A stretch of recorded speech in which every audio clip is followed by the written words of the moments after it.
Hey y'all, welcome to the channel. I'm Task Force Bourbon. Today I'm going to be reviewing Old Elk Infinity Blend 2021.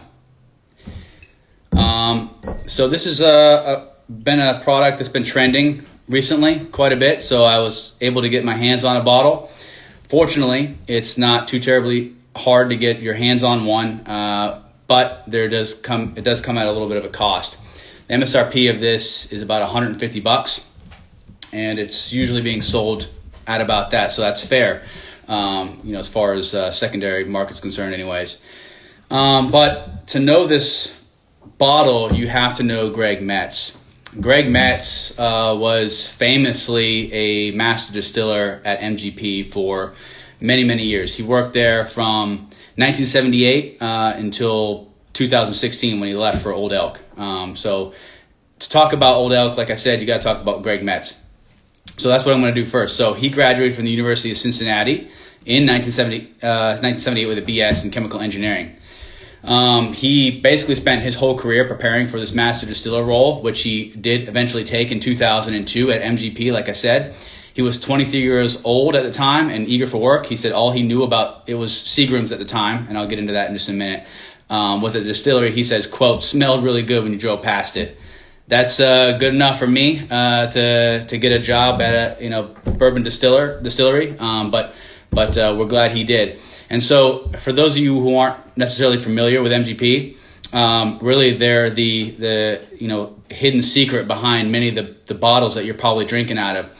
So backing up further than that, right? I'm maybe getting ahead of myself. That distillery was founded as far back as 1847, and it was purchased by Seagram in 1933. Then it was later sold to a company out of Trinidad and Tobago, which renamed it Lawrenceburg Distillers, Indiana LDI. And then in 2011, it's now called Midwest Grain Products, or MGP, as we know it. So they're famous for essentially producing spirits for private labels, most notably startup bourbon companies. They do have their own brand names, about 50 bottling companies. They also produce George Remus bourbon, although they recently sold that name off as well, but that's where that comes from as well. Now, during Metz's time, he is responsible for a plethora of bourbons, about 120. We speculate. Rumored has it that it includes George Dickel, Smooth Ambler, High West, Hirsch, Angel's Envy, Rebel Yell, Redemption, Widow Jane, and lots more. But an ironclad non-disclosure agreement he signed when he departed MGP in 2016, combined with NDAs that are already in play when it comes to buying your distillate from MGP. Sometimes they won't tell you what's in the mash bill or the fact that it's sourced from them. But anyways, he signed an NDA as well when he left in 2016. And so his name's not necessarily out there in terms of, getting the credit it deserves for some of the products that we know and love. And he was actually asked about that. And he said, quote, people have asked me over the years if I feel bad that I wasn't recognized for the great products I helped create. But he says, when I left that distillery every day, I knew we were producing world-class whiskeys, and that was enough for me. So pretty stand-up guy. Like I said, now he's got about 43 years of bourbon making, whiskey making experience. And I got to say, I've already cracked this, as you can tell. And I think that's evident here as well. He actually goes on to, at one point, he says, he feels like this might be the best work to date. All right, so that's big words, coming from a man who has 43 years bourbon making experience, and I'll go on to say that I think this is a pretty fine bourbon. I'll get into tasting notes after I finish out with the rest of the background here, as is normal for my channel anyway. So when he joined up, like I said, he did a plethora of jobs. So he started out working entry-level shift supervisory positions to maintenance, engineering, on a production where he learned basically the art of running a distillery. Very hands-on, master distiller. Not all master distillers can say that. Most master distillers know their operation in and out, no doubt. But he definitely worked almost every major position, in the bourbon industry, and including working under another major bourbon master distiller, in the bourbon community, Ebersol. So he helped Ebersol create a high the high profile mash bill. So MGP is known for really two things, right? Sourcing bourbons and a very high rye bourbon mash bill, 95% rye mash bill, 95 and 5% barley. That would become famous for companies like Bulleit, Angel's Envy, George Dickel, and others. And so he actually helped create that. And there's a bit of that in here as well, because he said essentially what this is he was approached, right? Curt Richardson, he's the CEO of Otterbox. He had a bunch of money and wanted to do his own startup company for whiskey, and he approached him to create mash bill for him, something he wasn't able to do before with MGP. Basically, create your own thing.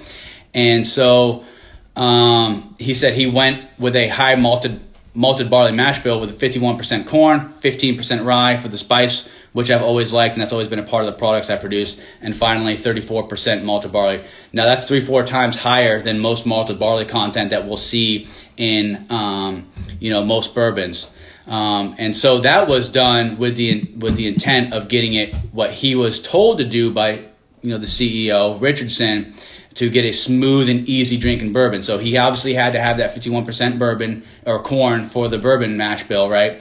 But he knew he had to get the malted barley as high up as he could. But he also wanted that rye spice that he's famous for in there. So he carried that over with that 15%. But what also we have with Old Elk is something pretty unique as well. So they use what they're calling a proprietary method called slow cut proofing process, whereby proofing water. So when you take a bourbon, it comes out the barrel at whatever it comes out of really high, right? You got barrel proof, 120, 130, 140 even, right? Hazmats, bourbons coming out, and they'll proof it down with water because you can't add anything else to it. All right, so it just has water added to it. That process usually about 24 to 48 hours. They take it over a period of several weeks. And they say that that's with the intent to preserve the congeners present in the bourbon. So as those flavor molecules, right, that are present in the bourbon. This is proof down to 88 proof. And that'll come into play with my tasting notes in a minute because, and I'll just go ahead and spoil that now, this tastes nothing like an 88 proof bourbon. This tastes much, much higher in my opinion. So I don't think that's a marketing gimmick. I think that actually works here, right? And who am I to challenge, a master distiller like Metz? So on top of that, he was lured away in 2016, like I said, to Fort Collins, Colorado, where Old Elk's based out of, to work for them as their first as a consultant and then as their first master distiller. And he goes on to say, Curt Richardson gives us the latitude of being able to wait for the products to properly age to create custom mash bills that are more expensive and unique. On the outside, Curt's probably willing to sacrifice the margins a bit to bring those products to market. It's a wonderful thing. He's worried about the customer more than himself. I don't think you'll see that anywhere in the market. So that's because mash bills can be very expensive based on the grains, right?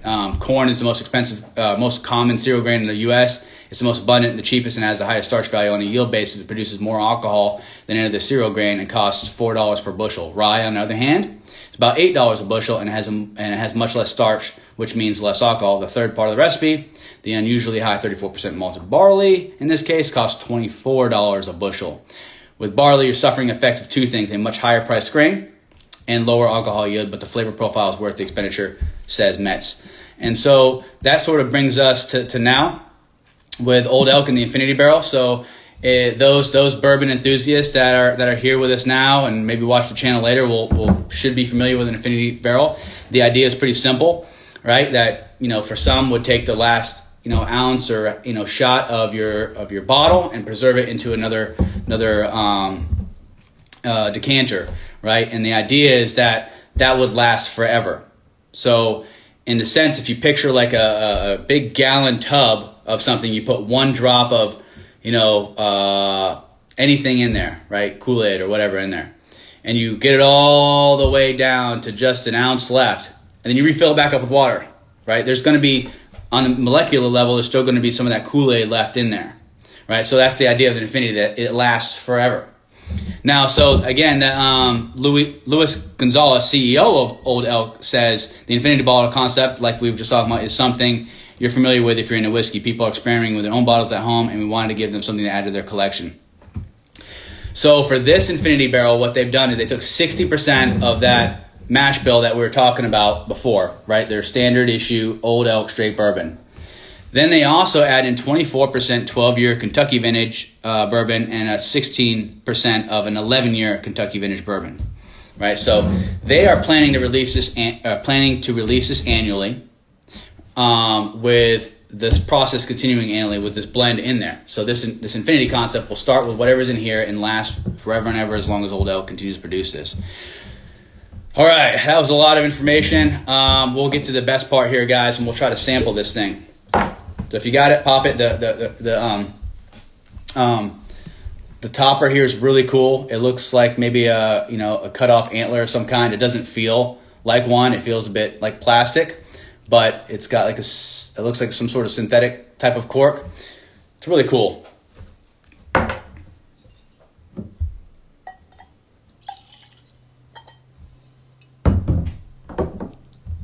right, let me put that back on. Again, that's pretty cool. Top, definitely cool design here. Yeah, and again, from the color, definitely looks like not an 88 proof bourbon. Maybe the 80 part of 88 is almost a misnomer to me, because I'm thinking 80 proof or maybe as high as like 86, and my mind is connecting a very low proof when in fact in actuality 88's more closer to 90, which is where I think the lowest end bourbon really should be. That's obviously a personal preference, but it looks a lot darker than the 80 spectrum of bourbons, and the nose matches that.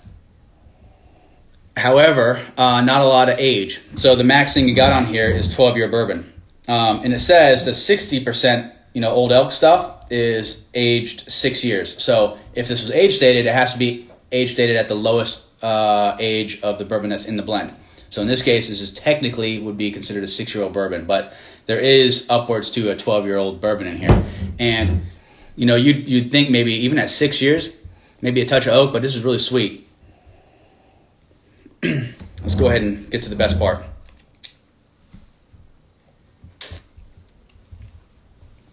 So right away, there's a lot of depth on this that does not match this proof in the best way possible.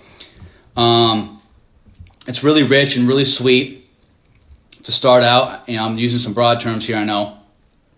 And I guess there is some oak there as well.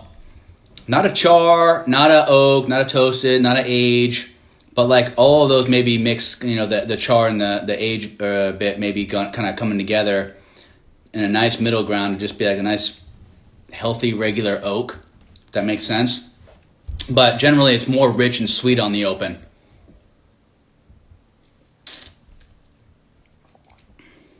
So yeah, there's also your classic caramels and vanillas, but that doesn't last really long. Actually, it goes really into this nice dark fruit type of thing. So you got like, I'm going to say red apples, less of the apple, more of the red apple side of that, maybe just the skin of the red apple. Then it goes, you got your dark purple grapes. And, I don't know if I think maybe that's a plum. But blue purple fruit comes to mind. Man, but there is this nice sort of mix of the caramel, more caramel than vanilla, that sort of mixes in with that and makes it really rich and enjoyable. But then on the mid, you really do actually get where Metz was talking about. He likes rye, as MGP and he was famous for.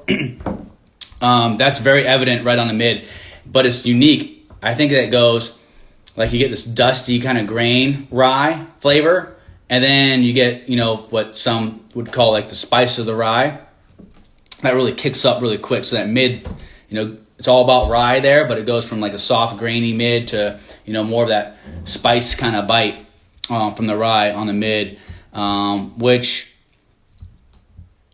I think kind of balances. I'm gonna check here in a second. I think kind of balances against the sweeter, richer opening, but it does work well together.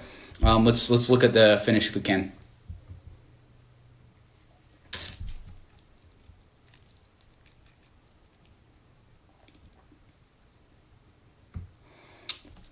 So you finally get some oak again, just kind of sitting there.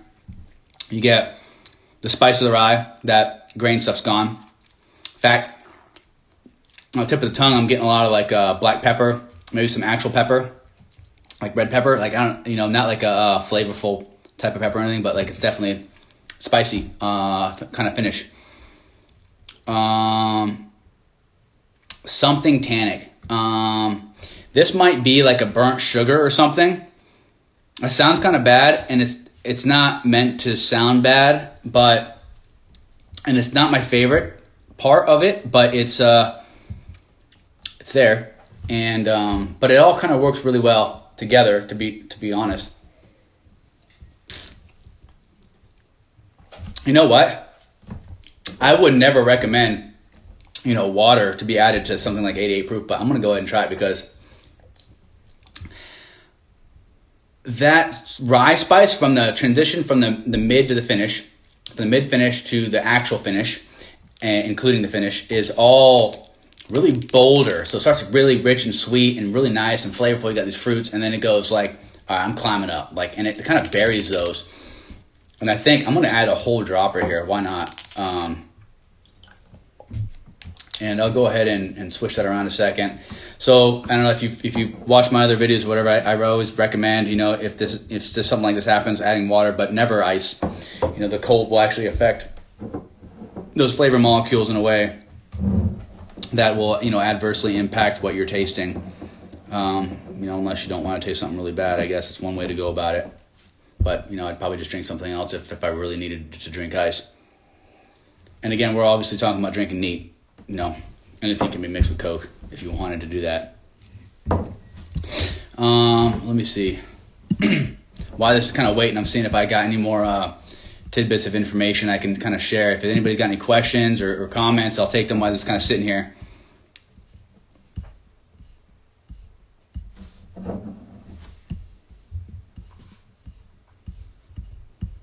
All right, so nothing heard. Here we go. Let's go ahead and give this a shot.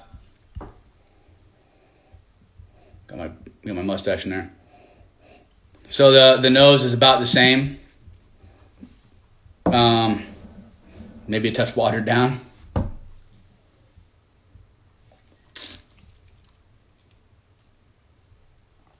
So wow, this might be a world first for me. But I really think that adding water to this actually did it wonders. That bold stuff and that spicy stuff that was sort of kind of hiding really the flavorful stuff really started to mellow out those notes and really help bring forward or at least balance those opener and mid notes. And what I'm able to get now is sort of that balance. So like I said, it kind of brings some of those notes out, but it doesn't bring any new notes out, which sometimes does happen when you, because sometimes they're hiding behind, a heavy oak or something like that, and a water dropper might help to bring that out. Whereas this one, it just helps balance it out. All right, Ginger Nunes said this is the 2020 release. When do you think we'll expect the 2022 release of this? Yeah, no idea. I haven't done my research. My research didn't include, the next release, but hopefully this year. All right, let's go ahead and see if maybe I was wrong and see if there's another flavor in here.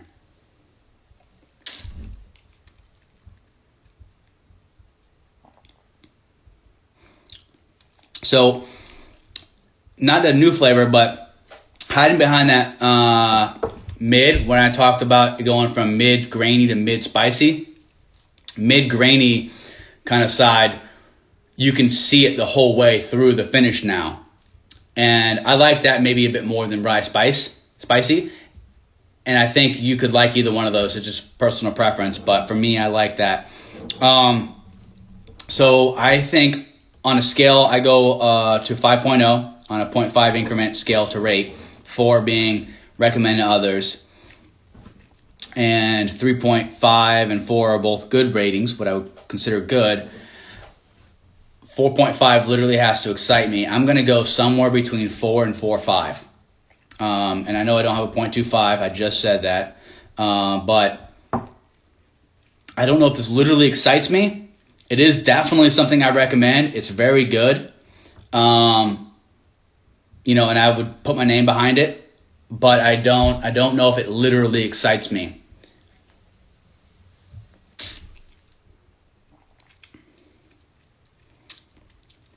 I think if I saw this though at less than MSRP, which is unfortunately really high, 150, I would probably be buying this all day long.